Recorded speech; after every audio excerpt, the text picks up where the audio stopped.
Shalom, amados que nos siguen en este canal Kabbalah Yashua.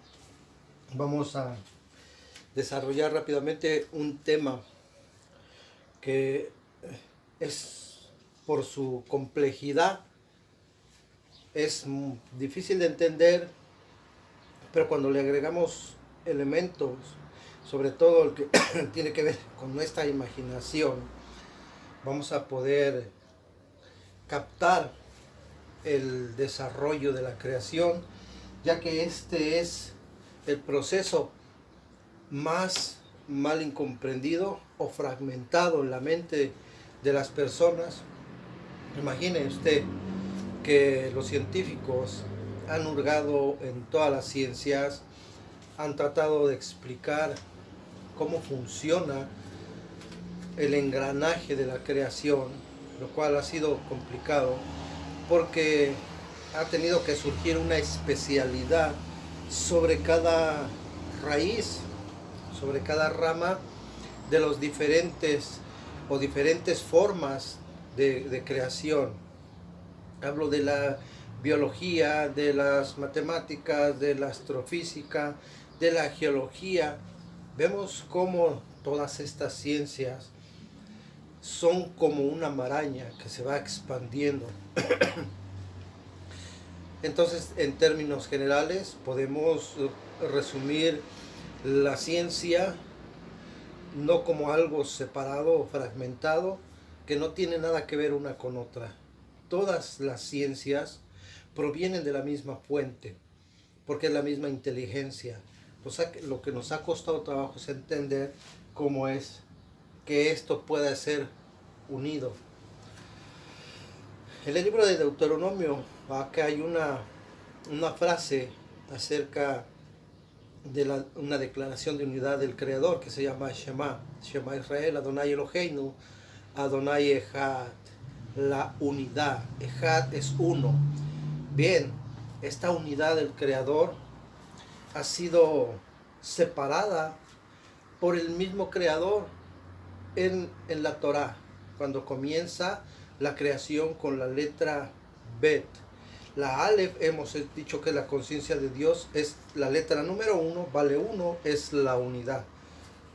Pero la letra Bet es la dualidad.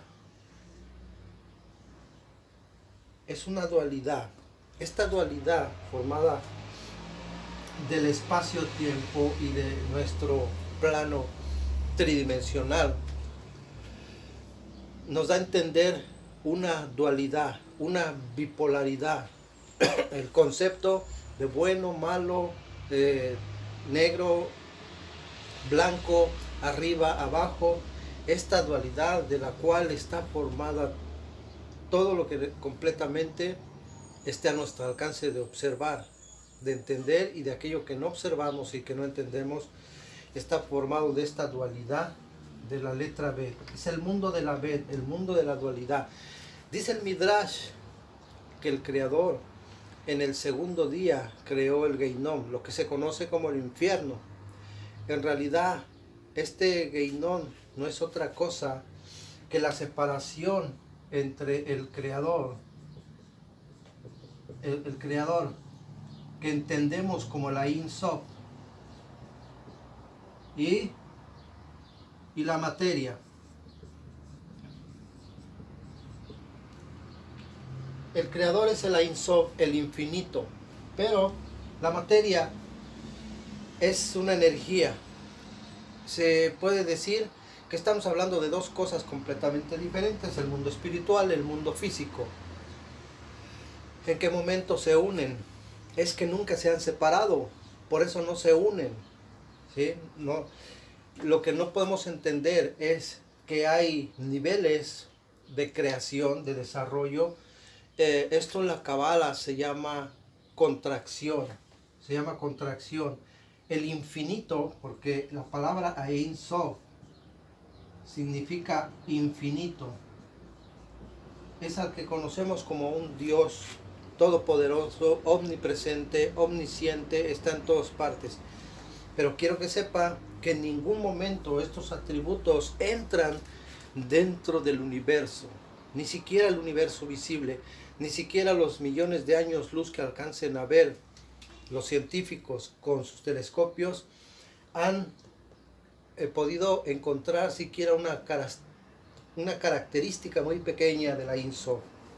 Ya con esto tenemos en nuestra mente algo sumamente complicado, pero lo vamos a resumir poniendo nuestra imaginación, nuestra alma neshama, el alma inteligente, el alma mental, en un punto de partida, pero que pueda regresar.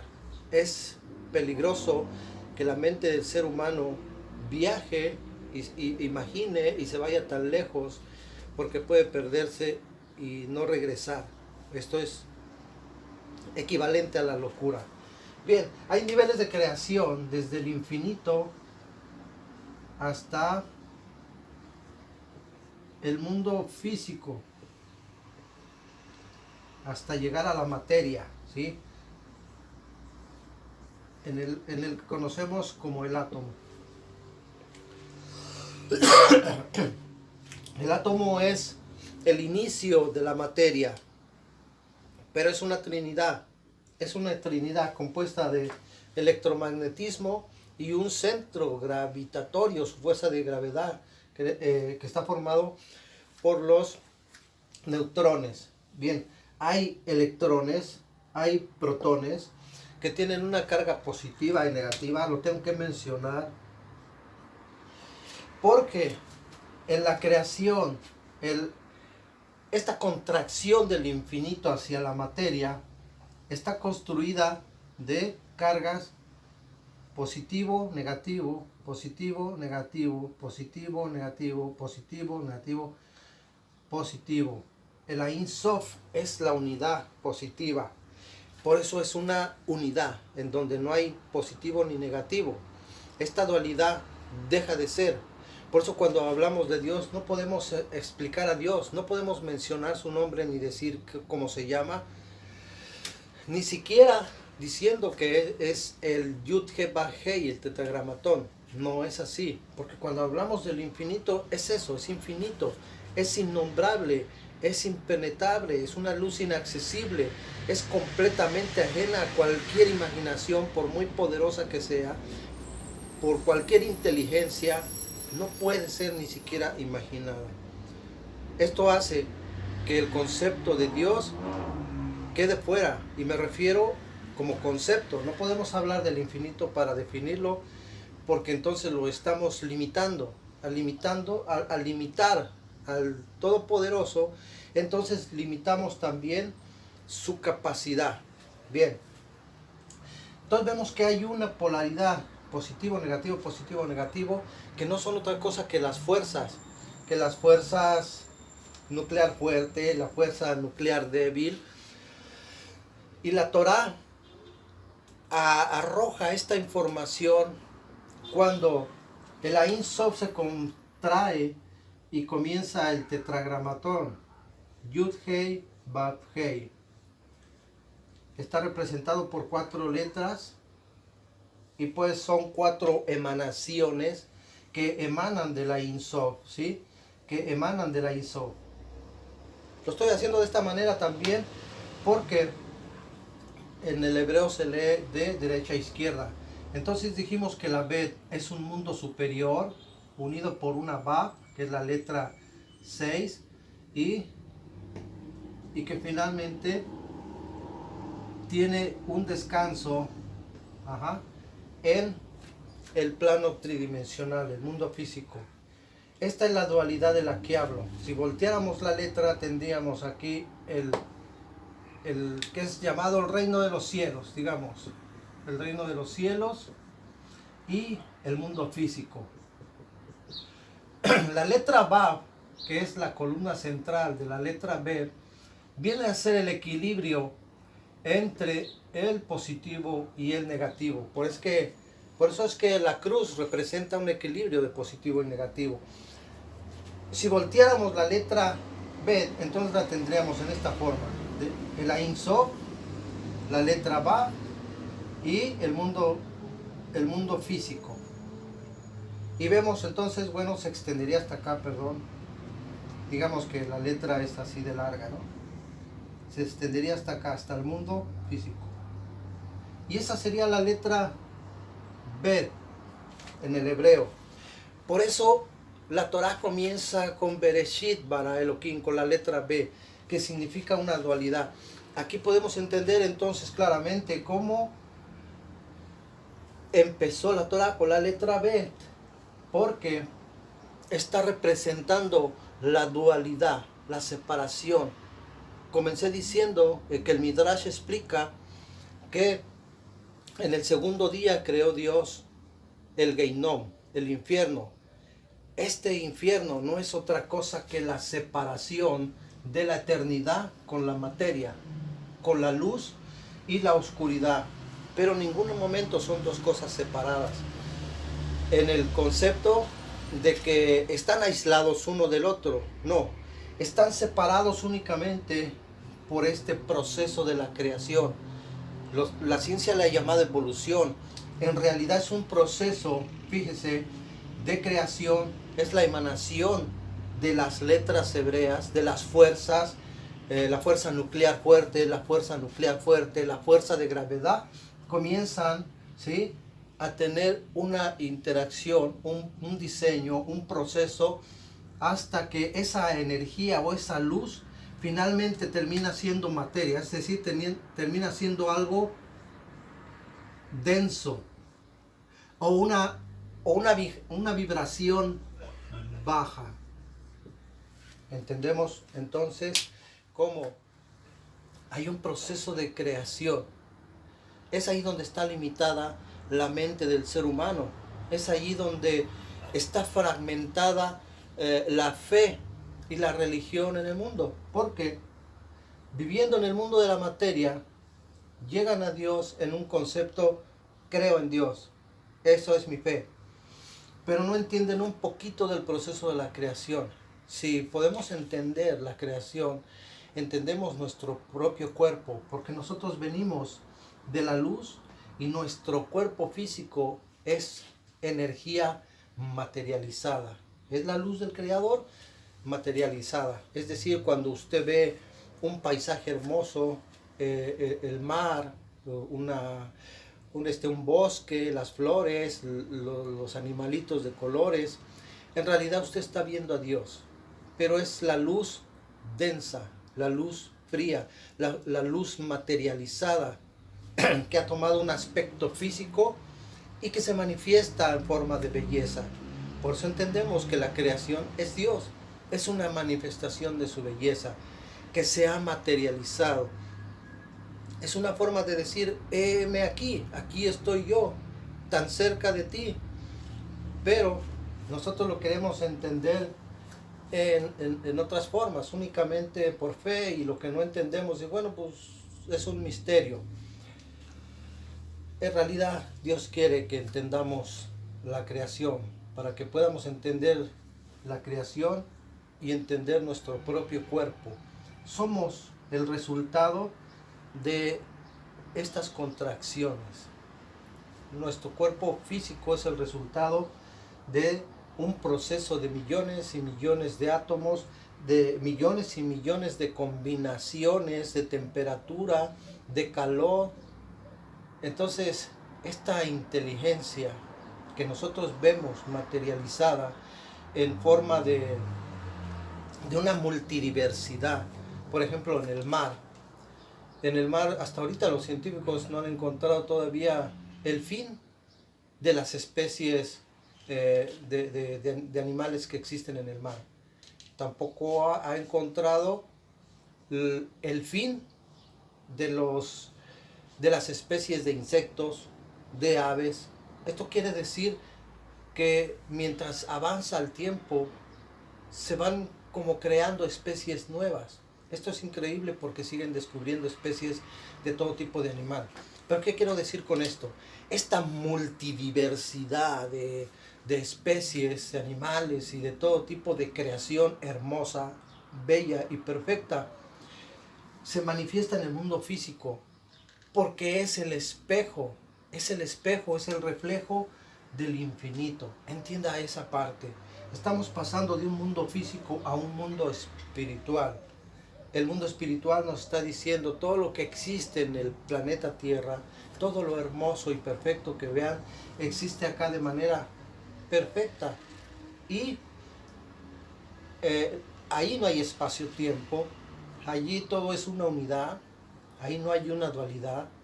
Por eso el Bereshit, Bara Elohim, por eso el Génesis comienza con la letra Bet y no con la letra Aleph, que nuestra mente racional diría es lógico que hubiera empezado con la letra Aleph, que es la conciencia de Dios. Pues no, porque esa es la respuesta. Comienza el Bereshit con la letra Bet porque habla de una dualidad de bueno, de malo, de positivo y negativo. Entonces en la Torá, cuando se empieza a hablar de ángeles, de arcángeles, de la Merkabá, de los milagros, es porque se está desarrollando un sistema en donde la Torá nos está dando a entender incluso el nombre sagrado del Creador, el Yud-Heh-Vah-Heh. Recuerde que en la historia de Egipto yo mencioné que los egipcios, los sumerios, los caldeos conocían el nombre de Elohim. Por eso se menciona Elohim, que es traducido como dioses, porque Him es un plural en el hebreo. Este término Him es plural en el hebreo. Y por eso dicen que eran dioses los que ayudaron al Creador a construir el mundo. En realidad está hablando de las fuerzas de la naturaleza, los poderes de la naturaleza con los cuales está diseñado el ser humano. La fuerza de una estrella que tardó, 13.000 millones de años en formarse y después llegó a su final de vida, entre comillas, explotó y toda esa materia viajó a través del universo y sus átomos llegaron al mundo en forma de todos los elementos que tiene la tabla periódica, ¿sí? En forma de plutonio, de radio, de plata, de lo que está diseñado nuestro cuerpo, potasio, calcio, hierro, etc. Ese resultado de combinaciones quiere decir que tal vez millones de estrellas tuvieron que morir para que esas partículas llegaran a nuestro mundo y después de allí que se formara el hombre. Fíjense que hay un proceso de creación de millones y millones de años. Entonces, tenemos un problema. ¿Por qué la Torá habla de un hombre que tiene 6.000 años de existencia? Este asunto lo vamos a comprender de una manera muy sencilla. El hombre de Neandertal, el Popithecus, el Australopithecus y todos estos especies que eran entre mono y hombre, le voy a decir una cosa. Cuando la Torá dice que hay una especie según su género, que haya un desarrollo según su género, está diciendo que hay una especie humana que estaba en desarrollo. No iba a nacer de la tierra de manera mágica el cuerpo de un ser humano, porque es el producto de 7 cuatrillones de átomos que componen mi cuerpo. No podía ser de manera mágica. La Torá es el pensamiento divino y hay que buscar, hay que investigar, hay que escudriñar de qué está hablando la Torá. Nos está diciendo que el hombre de Neandertal, estos hombres que parecían monos, no eran el producto de la evolución del mono que se convirtió en un hombre. No, amados, eran especies humanas que estaban en desarrollo de formación, tanto su cerebro como su sistema biológico. Dios ha puesto todos los elementos no como parte de una evolución, porque ese es el concepto darwinista, el origen de las especies de acuerdo al más capacitado, que tiene más fuerza, que tiene más inteligencia y que se adapta. No, el Creador ha puesto todos los elementos para que cada especie, desde un insecto, un anfibio o un animal mamífero, tenga adelante toda esté puesto todos los elementos para que viva y se desarrolle, se desenvuelva y se perfeccione. Lo mismo pasó con el ser humano. Su naturaleza, que tenía un aspecto como de mono, en realidad era una especie humana, pero no tenía sus niveles de alma completados, era un ser incompleto. Así es de que si la gente dice, pues es que allí están los cráneos, allí la antropología, la arqueología ha descubierto que hay huesos, sí, existieron, estuvieron aquí en este mundo, pero la Torá está hablando de el Adán que estuvo en la tierra, no está hablando de un ser completamente nuevo, ya estaba en el mundo. Pero lo que vino del cielo, que es Adán Kadmón, la caída de Adán a la tierra, era el alma que entró ya dentro de ese cuerpo que Dios ya tenía preparado en el mundo, llamado ser humano, especie humana. Cuando esa alma de Adán entra en esa especie ya desarrollada, ya perfeccionada, su cerebro y todo, como un bebé que se tiene que formar dentro del vientre, pues esta especie humana tuvo que desarrollarse perfectamente en el mundo y ya está capacitada para recibir un alma. ¿Cuál alma? El alma de Adán en su caída al mundo ya tenía un cuerpo preparado el Creador para él. Fíjese qué cosa tan impresionante. Ya había un cuerpo y esto es Adán. Dice la Torá que Dios les hizo vestiduras. Les hizo vestiduras de cualidades que son virtudes y les hizo vestiduras que es el cuerpo, la vestidura del alma, y les hizo vestiduras externas, que no era la hoja de parra o de higo que tenían ahí. El Midrash explica que era una vestidura hecha de piel, exactamente de la piel de la serpiente que había engañado a Eva. Fíjese lo que estoy diciendo porque esto es algo tremendo que explica el Midrash. De esa mutación que hacen las serpientes cuando cambian su cuero, pues su piel, de esa piel, Dios les hizo vestiduras a Adán y Eva. Esta vestidura pasó a las manos de Nimrod y como era una creación de Dios, esa vestidura tenía un poder. Por eso se le llamó poderoso cazador, ¿sí? Porque tenía dominio sobre las bestias de la tierra. Mire qué cosa tan tremenda nos enseña la Torá. Estas vestiduras pasaron a manos de Esab, y ahí es donde se desarrolla la historia de la bendición de Isaac a Jacob y a Esab, en donde el padre va al hacer la bendición, dice, es que es la voz de Saúl, pero es la piel de Jacob. Entonces le dice, acércate. Y cuando se acerca a Jacob y le da un beso a su padre en la mejilla, dice que olió el aroma del Gan Edén, del jardín del Edén, cuando había sido sacrificado Isaac por Abraham. O bueno, al menos eso iba a pasar. Ese sacrificio fue simbólico y surgió un aroma agradable al cielo, fruto de la fe de Abraham. Bien, cuando Isaac huele el aroma en las vestiduras, fíjense porque dice, habla de las vestiduras, que son las que le estoy hablando, las vestiduras que Dios le había hecho a Adán y Eva de la piel de la serpiente. Ahí se rectificó un pecado, una maldad, ahí fue rectificada y por eso surgió el aroma del jardín del Edén en esas vestiduras. Y bien, entonces dice, el aroma de mi hijo es como el aroma del campo. Él no fue engañado. Y dice, entonces es momento de bendecir a Jacob. Así es de que si usted pensaba que él estaba ciego y que lo había engañado su esposa y su hijo Isaac, es un concepto mal entendido, mal profundizado.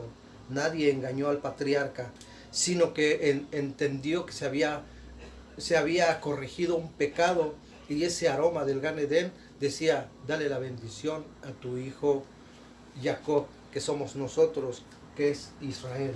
Bien, vemos entonces cómo todo lo que la Torah nos dice, podemos agarrar alguna otra historia de la Torah y nos va a llevar desde la Ein Sof hasta el mundo de la materia. Por eso la llegada de Moisés, ¿va? La aparición del monoteísmo estricto terminó transformando a estos dioses, a las fuerzas de la naturaleza, en ángeles subordinados. ¿Sí entiende el concepto? El monoteísmo estricto idealizó a las fuerzas de la naturaleza y les puso nombres como ángeles.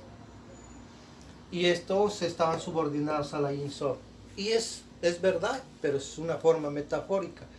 Por eso hemos dicho, hace mucho tiempo, yo expliqué que los ángeles solamente tienen una función. ¿Cuál es? La función de el ángel de la fuerza nuclear fuerte, el ángel de la fuerza nuclear débil, el ángel de la fuerza de gravedad. Cada una de estas fuerzas de la creación son ángeles. Es más, dice el Zohar HaKadosh, dice que no hay una sola hierbita, una ramita de pasto, de zacate, que no tenga un ángel detrás de ella que le diga crece. Una fuerza, un ángel que a una semilla de frijol le dice crece, le está imbuyendo fuerza, le está imbuyendo la vida, lo está materializando. Fíjense qué cosa tan hermosa, porque entonces esto puede tener un efecto de regreso. Amado, entienda lo que estamos hablando. Tenemos que trascender en nuestra mente, entender que estamos leyendo la Torah, es una historia. La historia nos lleva a un drash, a un remes, y nos va llevando al Sot, y del Sot en Sot, de Sot en Sot, del Sot en Sot, hasta tener el entendimiento o la mente de Mashiach, o empezar a conocer a nuestro Creador. Esto es algo hermoso, porque una fuerza que regresó, que es la caída de Adán. En el video pasado yo dije, la caída del Adán es la ascensión de la humanidad. Es decir, si en algún momento dado, ¿sí?, Adán cayó al mundo, entonces el Adán postrero, que es la humanidad, que es la conciencia de Mashiach dentro de la humanidad, va a tener un nivel de ascensión. Y si se da cuenta, por eso parece una escalera los niveles. Y si fuera nada más dos, entonces tendríamos como una cadena de ADN. ¿Sí? ¿Sí se da cuenta? Todo es una unidad, todo es uno. Lo único que está fragmentada es nuestra mente. Cuando hay religiones por miles, eso no habla de otra cosa que de la fragmentación de la mente, de la religión o de los religiosos, de pensar es que Dios está en este lugar y no está allá, porque allá no obedecen, pero aquí sí.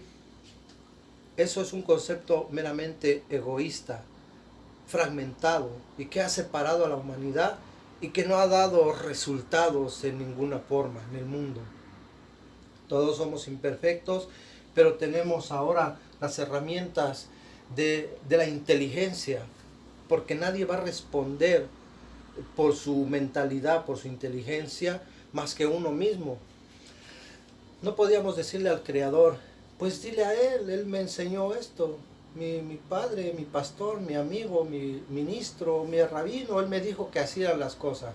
Tenemos que utilizar nuestra alma neshama, nuestra alma inteligente, nuestra Jochma y Binah, que eso es el hemisferio izquierdo, el hemisferio derecho es Jochma y Binah. Tenemos el árbol de la vida dentro de nuestra propia mente.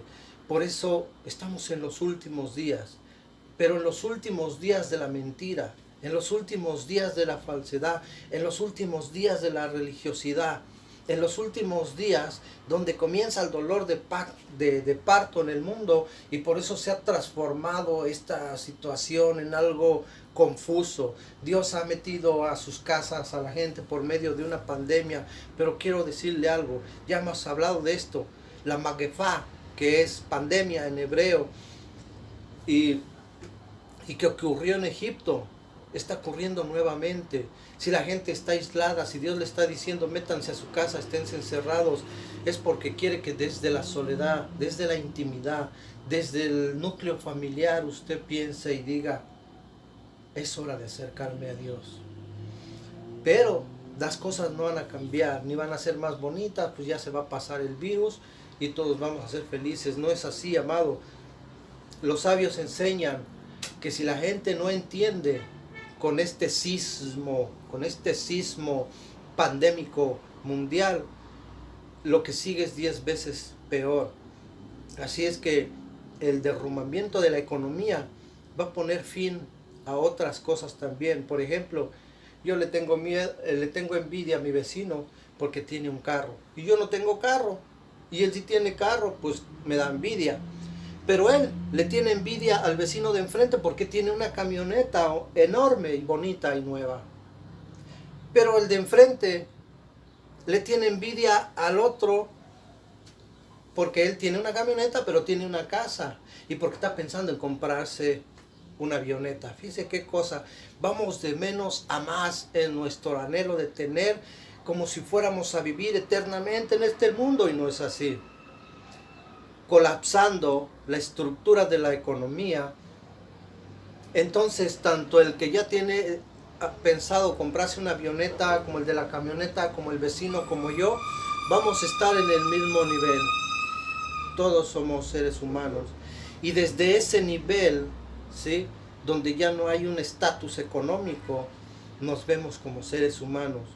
Y si no hay dinero ni no hay nada, pues somos iguales. Entonces es eliminada la envidia y el egoísmo. No tengo nada que envidiarle porque estamos en la misma condición. Amados, espero que este concepto haya sido útil para su vida, y que el Eterno les bendiga y los guarde. Los dejo con este razonamiento. Que tengan shalom en su corazón.